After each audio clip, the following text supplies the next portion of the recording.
If elected student body president, being the student association president is going to become before all of my other organizations. As student body president, your primary focus is to make sure that the needs of all students are being taken care of. And that's why I'll be working around the clock to make sure that the needs of students are met. And I'll have an open door policy where students can come in and visit and discuss any issues they have with me at any time.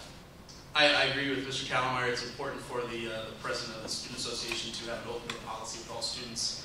I believe that it comes first before anything besides being a student, of course. That comes first. But I believe that the president of the Student Association has to have that open door policy and has to be available to take a student when needed, even when it's inconvenient for us. That's one of the things I think that makes a leader, is someone who's willing to go above and beyond the call of duty and beyond office hours and work for students whenever it's needed. As vice president, one of my primary responsibilities is to work with the Constitution and bylaws. Therefore, I have an intimate knowledge of how they work and understand meanings and definitions behind what is said in the Constitution and bylaws. I have also looked at and determined, there are some things that I'd like to see changed, and I would like to have next year bring a Senate committee together at the beginning of the year to review the Constitution and bylaws and see what changes that may need to be made. I have read the Constitution and the bylaws of the SA, and I have to say that it saddens me to say that there's a lot of mistakes and errors and things that are definitely gray in the Constitution and the bylaws that leave many students feeling kind of perplexed at how we govern without having clear and concise language. For many years now, it's been a concern. The current Constitution and bylaws is not something that was written last year. These problems have been there. There are current issues now that are not being dealt with.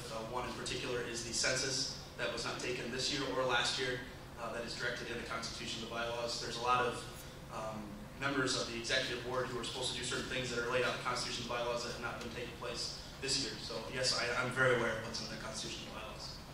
Okay. Just a quick point of clarification. This year, the fee increase has been the lowest that we've seen.